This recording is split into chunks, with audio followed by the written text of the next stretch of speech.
फिलिस्तीन का झंडा है अलग, फिर भी प्रियंका के बैग पर हंगामा क्यों है? क्या है इसमें बने पोस्टर का मतलब? प्रियंका गांधी फिलिस्तीन के समर्थन वाला जो हैंडबैग लेकर पहुंची थी, उस पर फिलिस्तीन का झंडा नहीं है। फिर भी बैग पर कई सिंबल ऐसे हैं जो इजराइल का विरोध माने जा रहे हैं। इनमें कैफिए, फिलिस्तीन कढ़ाई, शांति का प्रतीक कबूतर, ऑलिव ब्रांच, तरबूज और फिलिस्तीन झंडे के रंग हैं। समझने की कोशिश करते हैं कि आखिर इन सिंबल को फिलिस्तीन की एकजुटता का प्रतीक क्यों माना जा रहा है। कांग्रेस सांसद प्रियंका गांधी सोमवार को संसद में फिलिस्तीन लिखा बैग लेकर पहुंची तो हंगामा मच गया। बैग पर लिखा था कि फिलिस्तीन आजाद होगा।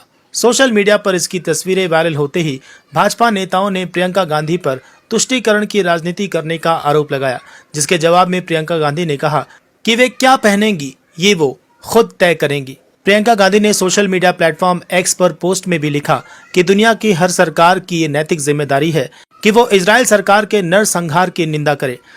खास बात यह है कि फिलिस्तीन के समर्थन वाले इस हैंडबैग पर फिलिस्तीन का झंडा नहीं है, फिर भी इस पर कई सिंबल ऐसे हैं जो इजराइल का विरोध माने जा रहे हैं।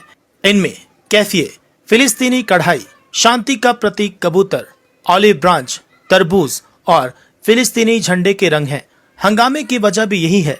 आइए समझते हैं कि कैसे ये सिंबल फिलिस्तीन की एकजुटता का प्रतिनिधित्व करते हैं।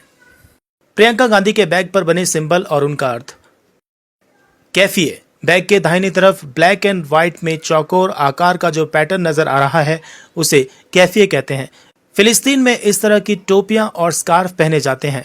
फिलिस्तीन के लोग इसे आत्मनिर्णय, न्याय और स्वतंत्रता के लिए फिलिस्तीन के संघर्ष का प्रतीक मानते हैं। ये फिलिस्तीनी नेता यासिर अराफात का ट्रेडमार्क भी था, जो इसे अपने कंधों पर लपेटकर अपने सिर को ढकते थे। आज ये फिलिस्तीन मुद्दे के समर्थन करने वाले कार्यकर्ता और संगठन अपनाते हैं।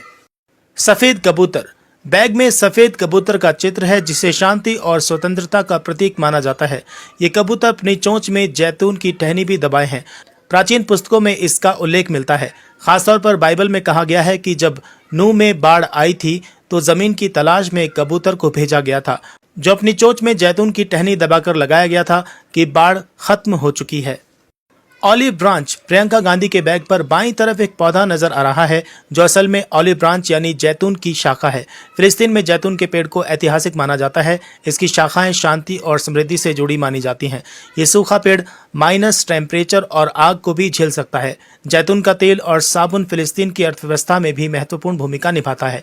वहाँ के कई परिवार अपनी आय के लिए इसी पर निर्भर हैं। संयुक्त राष्ट्र की एक रिपोर्ट के मुताबिक भी 2023 से पहले 5 माह में ही फिलिस्तीन में 5000 से अधिक जैतून के पेड़ क्षतिग्रस्त हो गए थे। 1974 में फिलिस्तीनी मुक्ति संगठन के नेता यासिर अराफात ने संयुक्त राष्ट्र महासभा में कहा था कि आज मैं एक जैतून की शाखा और दूसरे हाथ में बंदूक लेकर आया हूं। फिलिस्तीनी कढ़ाई, बैग में ऊपर की तरफ जहां फिलिस्तीनी लिखा है उसके बैकग्राउंड में फिलिस्तीनी कढ़ाई है। ये सुई और धागे की कला है जो फिलिस्तीनी महिलाएं पीढ़ियों से करती आ रही हैं। हर पैटर्न के पीछे अलग कहानी होती है। फिलिस्तीनी कढ़ाई से सजे परिधानों को थोबे कहा जाता है। ये ऊन और रेशम से बनी होती है। अल जजीरा की रिपोर्ट के मुताबिक 2021 में यूनेस्को ने पारंपरिक फिलिस्तीनी कढ़ाई को सांस्कृतिक विरासत की सूची में शामिल किया था। तरबूज, बैग पर तरबूज का चित्र भी है जो फिलिस्तीन का प्रतिनिधित्व करने वाला सबसे प्रतिष्ठित फल माना जाता है। इसमें लाल, हरा, सफेद और काला रंग है जो फिलिस्तीन के झंडे के रंगों को दर्शाता है। इजराइल के खिलाफ विरोध प्रदर्शनों में फिलिस्तीन के लोग तरबूज के चित्र का प्रदर्शन करते रहे हैं। 1967 में जब इजराइल ने गाजा पट्टी पर कब्जा कर लिया था और फिलिस्तीनी झंडे पर प्रतिबंध लगा दिया गया था तो तरबूज के चित्रों को विरोध स्वरूप दिखाया जाता था। वर्तमान में भी लोग सोशल मीडिया पोस्ट में तरबूज के इमोजी का प्रयोग करते हैं।